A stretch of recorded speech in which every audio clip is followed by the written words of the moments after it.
Goeiemôre. Jy luister na die 43ste oordenking in die reeks deur die oë van 'n kind. Vanoggend se tema is water in die woestyn. Ons lees verder uit hoofstuk 24 van die Klein Prinsie. Wat die woestyn mooi maak, sê die Klein Prinsie, is dat dit iewers 'n waterput wegsteek. Tot my verbasing het ek skielik die geheimsinnige uitstraling van die sand verstaan. Toe ek 'n klein seentjie was, het ek in 'n ou huis gewoon, waar daar volgens 'n legende 'n skat begrawe was. Natuurlik kon niemand dit ooit ontdek nie, of miskien het niemand eers daarna gesoek nie, maar dit het daar die hele huis betower. My huis het 'n geheim diep in sy hart weggesteek. Ja, sê ek vir die Klein Prinsie, of dit nou die huis, die sterre of die woestyn is, wat hulle mooi maak, is onsigbaar. Ek is bly, sê hy, dat jy met my jakkal saamstem. Toe die Klein Prinsie aan die slaap raak, het ek hom in my arms opgetel en weer in die pad geval. Ek was bewoe. Dit het vir my gevoel of ek 'n brose skat dra.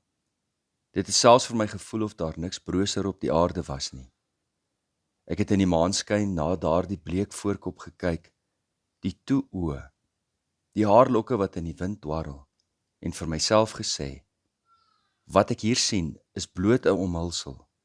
Die belangrikste dinge is onsigbaar.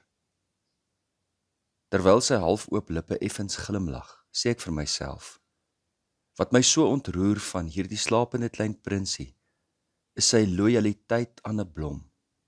Die beeld van 'n roos wat binne in hom skitter soos die vlam van 'n lantern, selfs terwyl hy slaap. En ek het die gevoel gekry was selfs nog broser. Mens moet lanterns goed beskerm. 'n Enkele rukwind kan hulle uitdoof. En terwyl ek so loop, ontdek ek teen dagbreek die put. Wat die woestyn so mooi maak, is dat dit iewers 'n waterput wegsteek. Ek het gister verwys na die dors van die verteller. Sy dors is beide fisies en geestelik. Fisies het ons water nodig om te lewe, ons liggaam het dit nodig. Maar geestelik het ons in ons siel water nodig. Ons het hierdie diepe behoefte na sin, om die sin van die lewe te ervaar. Ons leef met hierdie verlange in ons, om te weet dat ons behoort, dat ons liefgehê word, dat ons vergewe is, dat ons nooit alleen sal wees nie. Ons het 'n behoefte na water, die water van lewe. Dink net weer aan die woorde wat die Klein Prinsie vroeër gesê het. Water is ook goed vir die hart. Wat beteken dit? Dat water ons harte skoon kan was? Dat ons harte ook dors is? Dink net hoeveel Bybelse temas in die Klein Prinsie na vore kom. Ons is almal op soek na die water van lewe, hoofletter. Ook die waterput het Bybelse konnotasies, so ook die woestyn. Die woestyn steek 'n waterput weg. 'n Waterput waar ontmoeting met die Here wag. Dink aan die vrou by die put, Johannes 4 vers 13 tot 14. Maar Jesus antwoord haar, elkeen wat van hierdie water drink, sal weer dors kry. Maar wie van die water gedrink het wat ek hom sal gee, sal in alle ewigheid nooit dors kry nie. Nee, die water wat ek hom sal gee, sal in hom 'n fontein wees met water wat opborrel en vir hom die ewige lewe gee. Water by 'n put in die woestyn herinner ons aan die onverdiende genade van dit wat ons ontvang het. Niemand verdien water nie. Dit is 'n gawe van genade. Water kan jy ook nie regtig 'n prys aan koppel nie. En om dors te wees is 'n versmagting van die ganse mens. 'n Mens is mos nie net dors met jou mond nie.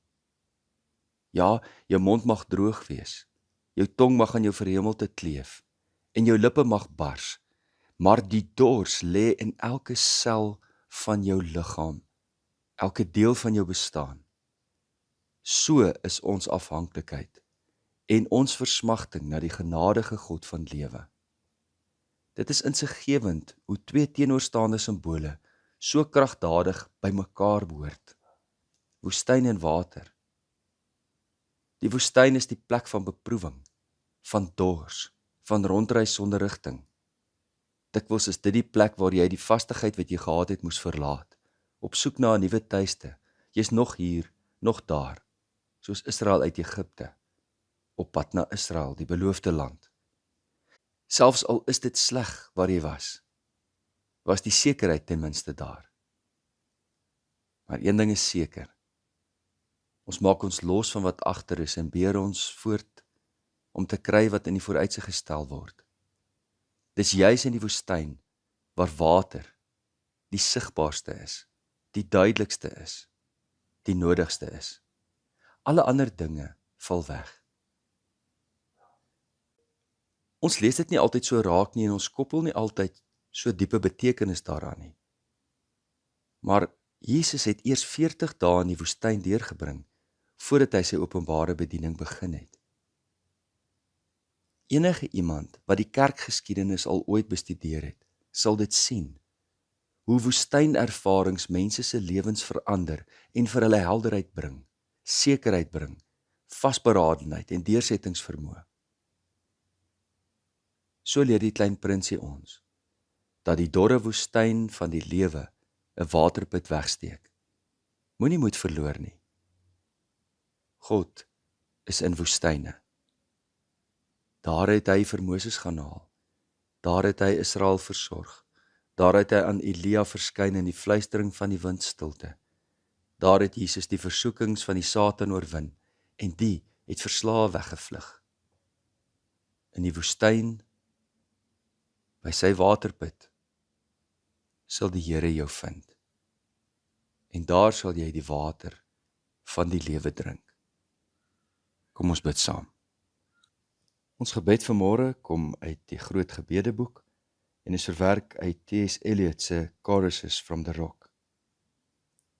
Here, ons is vasgevang in 'n eindelose kringloop van idees en aksies.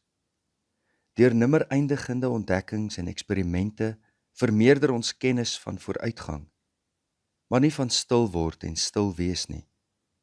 Ons weet alles van praat, maar niks van stilte nie. Ons ken woorde, maar nie u woord nie. Waar is die lewe, Here, wat ons in die proses van lewe verloor het? Waar is die wysheid, wat ons tussen al ons kennis verloor het? Waar is die kennis wat ons in die oorvloed van inligting verloor het? In Jesus naam vra ons dit, bid ons dit, smeek ons dit. Amen. Liefde en 'n geseënde naweek vir elkeen.